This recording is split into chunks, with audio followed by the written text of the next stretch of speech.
শিবপাশা হতে আজমেরীগঞ্জের শেষ পর্যন্ত অর্থাৎ হবিগঞ্জ টু আজমেরীগঞ্জ যাওয়ার এই রাস্তাটি যেখান থেকে বানিয়াচং শুরু এর আগে এই জায়গার দৃশ্যটি এক্সপ্লোর করা হবে। তবে এই রাস্তা দিয়ে যাওয়ার পথে অনেক সুন্দর দৃশ্য উপভোগ করতে পারবেন। যেহেতু আজমেরীগঞ্জ উপজেলার শিবপাশা হচ্ছে অন্যতম একটি ইউনিয়ন। এই রাস্তা ধরে যখন যাবেন রাস্তার দুপাশে গাছ, পাশাপাশি খাল এবং হাওরের ফসলের জমি,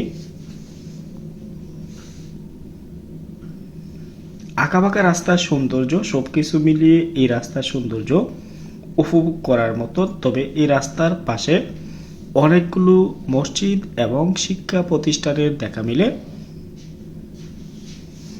তবে এই রাস্তাটি যদি আরেকটু বড় করা হতো তাহলে একসাথে দুইটা বাস অর্থাৎ ক্রস করতে পারত। তবে আমার মনে হয় রাস্তাটি বড় করা উচিত এবং রাস্তার দুপাশে হাঁটার জন্য স্থানীয় বাসিন্দা তাদের জন্য অতিরিক্ত জায়গা রাখা খুবই প্রয়োজন। না হলে এই রাস্তা দিয়ে যাতায়াত করলে গাড়ি বা দূরপাল্লার গাড়ি যে কোনো সময় অপ্রীতিকর ঘটনা ঘটতে পারে। ভাটি অঞ্চলের রাস্তা অনেকটাই সুন্দর, তবে এই রাস্তাটা খুব বেশি বাঙ্গা চূড়া না, যার ফলে এদিকে যাতায়াত করতে অনেকটাই ভালো লাগে। পাশাপাশি গ্রামীণ এলাকার দৃশ্য উপভোগ করা যায়।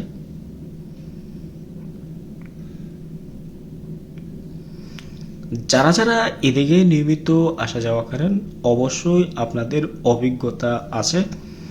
আমি যেহেতু আজমেরীগঞ্জে একবার গিয়েছিলাম আরও 1 বছর পূর্বে, আর সেদিন আমি বিত্তলং যাওয়ার পথে অর্থাৎ শিবপাশা থেকে বিত্তলং যেতে হয়, যার জন্য এই রাস্তা ধরে আমার যেতে হয়েছিল।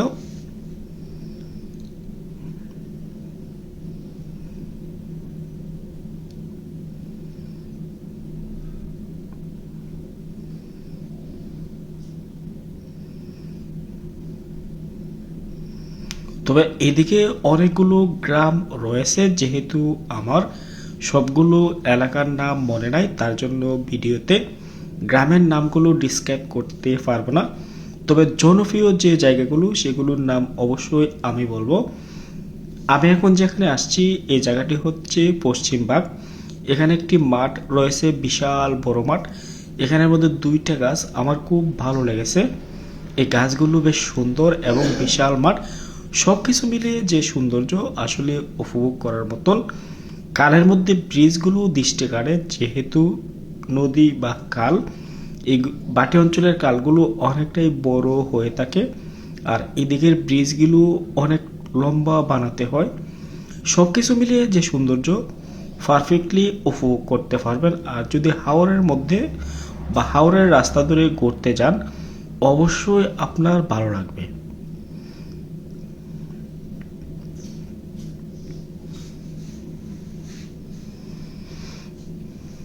আমি যদি এই রাস্তা ধরে আরেকটু যাই তাহলে কিন্তু আমার আজমেরীগঞ্জের অংশটুকু শেষ।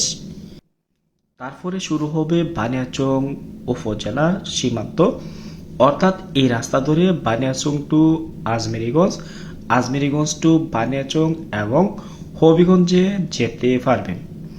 তবে বর্ষা মৌসুমে এলাকার মানুষগুলো নৌকা দিয়েও যাতায়াত করে, তবে শুকনো মৌসুমে তাদের হবিগঞ্জ শহরে একমাত্র যাতায়াত মাধ্যম হচ্ছে এই রাস্তাটি। বিকল্প কোনো রাস্তা নাই হবিগঞ্জে তাদের সাথে যোগাযোগ রাখার। ফাইনালি আমি চলে আসছি বানিয়াচং সীমান্তে, অর্থাৎ বৃষ্টি পার হওয়ার পরেই কিন্তু বানিয়াচংয়ের সীমান্ত। এখানে স্বাগতম লেখা বানিয়াচং। ভিডিওটি কেমন লেগেছে অবশ্যই